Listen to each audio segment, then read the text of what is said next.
You might ask yourself why the orders we showed in part 1 are so important for our fall of the Cabal. Well, you know the expression, know thy enemy?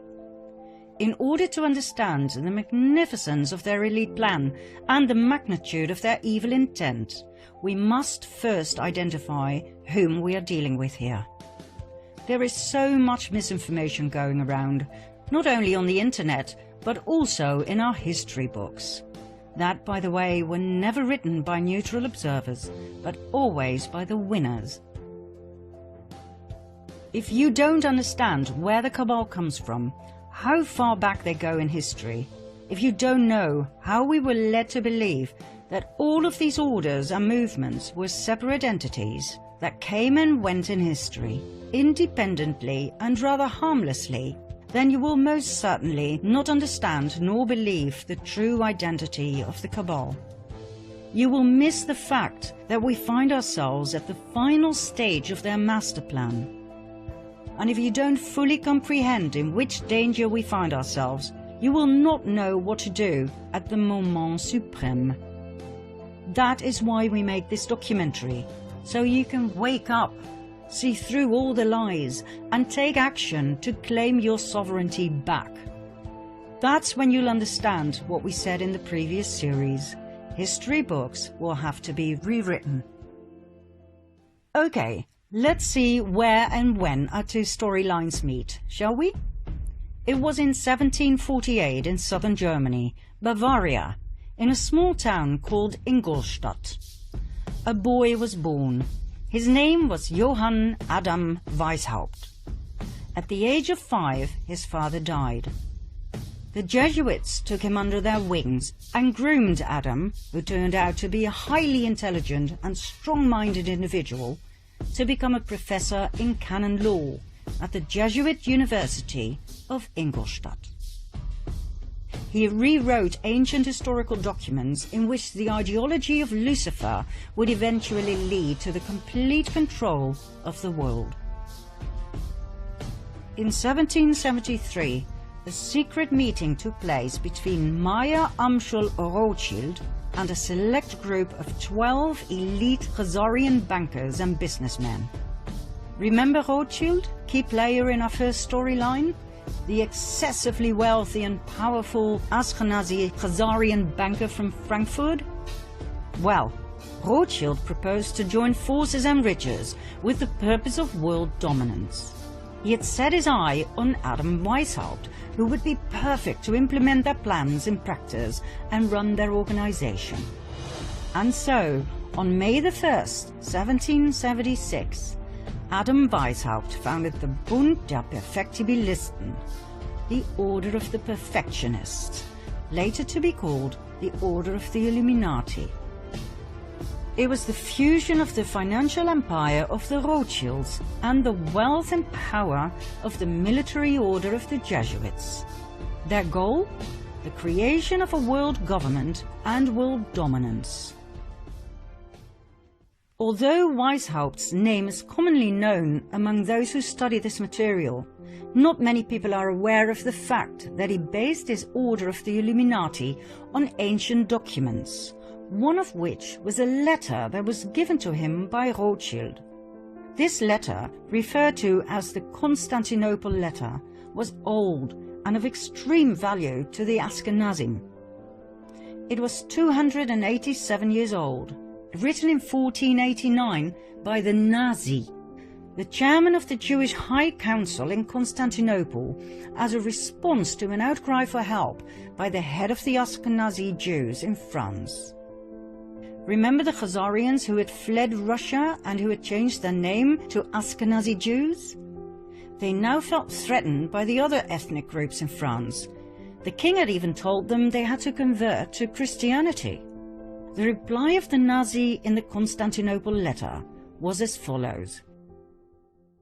As for what you say that the King of France obliges you to become Christians, do it.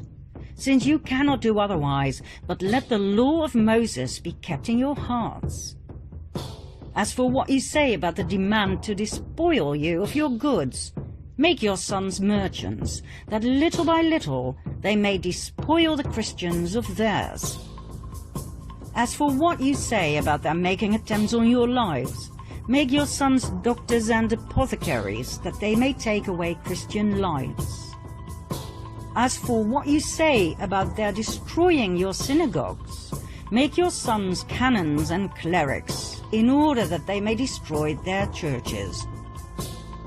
As for the many other vexations you complain of, arrange that your sons become advocates and lawyers, and see that they always mix themselves up with the affairs of state, in order that by putting Christians under your yoke, you may dominate the world and be avenged on them. Do not swerve from this order we give you, for you will find by experience that, humiliated as you are now, you will reach the actuality of power. In other words, they were told to fake a make-believe conversion and to infiltrate every aspect of society: commerce, medicine, religion, and legislation, with the sole purpose of revenge and destruction. How Hazarian! Adam Weishaupt founded the Order of the Illuminati in 1776, financed by the Rothschilds, based on this letter, that, by the way, was based on an even older document, more about which in part 4. 1 year later, in 1777, Weishaupt joined the Grand Orient Masonic Lodge. He made over 2,000 Jesuits head of the many lodges across the world, thus establishing a massive empire of power, in which the Jesuit order was the spider in the web. Weishaupt then officially left the Jesuit order, so that no suspicion would ever be drawn to the involvement of the Roman Catholic Church and the Jesuit Council in the illustrious plans of the Illuminati. The Rothschilds used their riches to finance wars, as they had found out that by financing both sides of each and every war, they would always win financially. They knew no scruples, no mercy. The alliance of the Luciferian Khazars and the Jesuit order had only just begun. Their goals? Personal gain, wealth and power. The submission of the royal families. The annihilation of the infidels. Protestants, Calvinists, atheists, Muslims, Jews, in other words, the destruction of all religions except the Roman Catholic faith. The destruction of all governments, world dominance of the Pope, and revenge. Revenge on each and every one who had ever betrayed them. Revenge on Russia, first and foremost, the country that had expelled the Khazars. But not only that. Remember the vengeance of the Jesuits on the Pope, who had betrayed them? Well, they weren't done just yet. For the European kings of France, Spain, England, Austria, and so on, who had banned the Jesuit order, were about to have a taste of their wrath.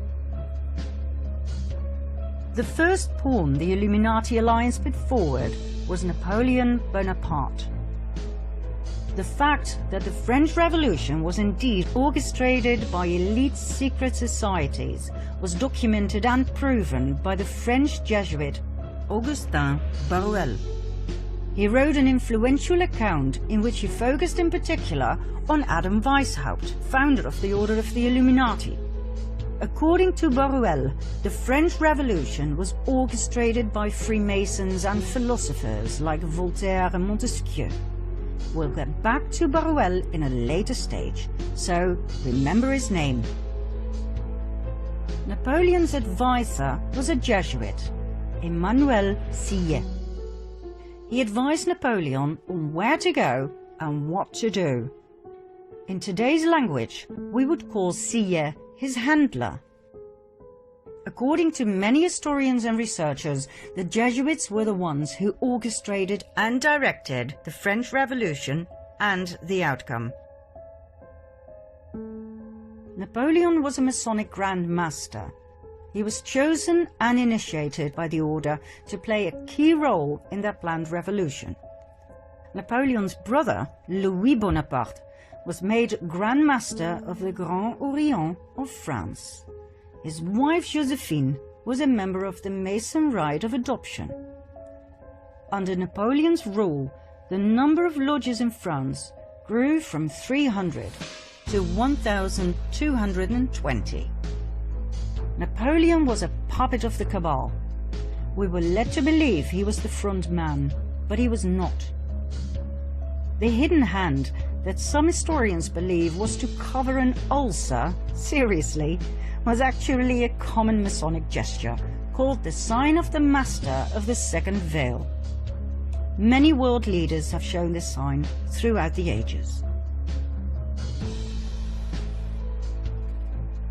The French Revolution started in 1789 and lasted for 10 long and bloody years of absolute terror. It was the master plan of the Jesuit Council to take revenge on France, to destabilize the country through war, and to destroy the French crown. Their tool? The Jacobins, an extremist political movement founded by none other than Napoleon's advisor, the Jesuit Sieyes. The Jacobins caused mayhem across France, rioting, plundering, murdering everyone who stood in their way. They left behind a trail of death and destruction wherever they went. The Jesuit plan worked. The guillotines worked overtime.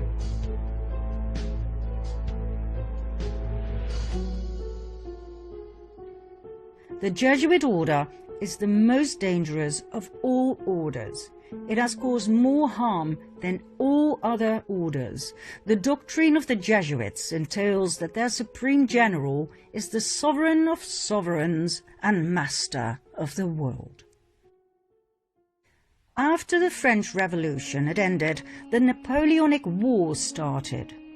They caused even more instability and destruction, not only to France, but to the many countries Napoleon invaded: Austria, Russia, England, Prussia, Portugal, and Spain, where the royal family was kicked out and Napoleon's older brother was put on the throne. Each and every country that had once banned the Jesuit order and the Khazarian Ashkenazi Jews was now in ruins. This was one of the order's most dominant passions: revenge. During the Napoleonic Wars, the Illuminati alliance deployed their most successful strategy. They financed both the French and the English army. It simply didn't matter who won. War was an absolute revenue model. It was the Duke of Wellington who fought Napoleon and who defeated him at the Battle of Waterloo in 1815. Nathan Rothschild, a brilliant and ruthless businessman, had his spies at Waterloo, and he had a private courier system, as he knew that fast communication was vital in business. When it was clear that Napoleon had been defeated, the message was immediately sent to Rothschild, who received the news 2 days prior to anyone else. He then made a brilliant move at the London Stock Exchange. Instead of buying English bonds, the gilts, he sold those he had. The other traders noticed and drew the erroneous conclusion that Napoleon must have won the war. They immediately sold their bonds as well, causing the gilt price to drop dramatically. That was the moment Rothschild made his move. He bought all the gilts he could lay his hands on at a very low price. By the time the others had noticed and frantically started buying again, Nathan Rothschild was excessively rich. The King of England, George III, was now heavily indebted to Nathan Rothschild, who had financed his wars. Not only had the king to pay back his debts, he had to pay interest on top of it. He was now in the pocket of the Rothschilds. I care not what puppet is placed on the throne of England to rule the empire. The man who controls Britain's money supply controls the British Empire, and I control the money supply. Next, 1914. The Illuminati alliance, that we shall refer to as the Cabal from now on, simply because it's short and to the point, caused World War I, a war initially solely between Austro-Hungary, a dual empire of Austria and Hungary on the one side, and Serbia on the other. What happened? The ruler of Austro-Hungary, Emperor Franz Joseph I, had no successor to the throne, as his only son had committed suicide. His nephew, Franz Ferdinand, became heir to the throne. But his ideas about politics were very different from his uncle's. Franz Ferdinand wanted to decentralize. He wanted autonomy for the various ethnic groups. He wanted to incorporate Serbia into the dual empire as a political entity equal to Hungary and Austria. He was a thorn in the eye of his uncle, the emperor. Although raised in the Jesuit image of his father and uncle, he had a mind of his own. He refused to adopt his uncle's political vision, and he married the woman he loved, which was so not done within the elite. At the time of extreme internal unrest, the emperor sent his nephew to the border with Serbia, where he and his wife Sophie were murdered. According to the official narrative, it was the Serbian Gavrilo Princip who pulled the trigger, and so Austro-Hungary declared war on Serbia. Germany joined forces with Austro-Hungary. England, France, Russia, and later Italy, Romania, Bulgaria, and former Turkey, the Ottoman Empire, came to the aid of Serbia. We all know the results. 4 horror years in trenches, 9 million killed. Germany was in ruins, and that was precisely what the Jesuits had aimed for, as Germany was mostly Protestant. You may remember what it said in the Jesuit oath about Protestants. They would do absolutely anything to destroy their horrible race forever. Some historians may question or even deny the Jesuit background of the rulers of Austro-Hungary, which is odd, as they were prominent members of several Jesuit suborders, such as the Supreme Order of Christ. Emperor Franz Joseph was so high up in the Jesuit council that he was authorized to grant titles such as Prince and Grand Master. In 1880, for instance, he granted this title of Prince of the Holy Roman Empire to the Grand Masters of the Order of Malta. He even founded his own order, the Imperial Austrian Order of Franz Joseph. I promise to go deeper into these orders, plus the evidence of their Jesuit connection, in a later episode. For now, we'll leave it here, as we don't want to get lost in history. After all, we still have to cover the Russian Revolution and World War II, in a way it wasn't brought to you in school, I promise.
you.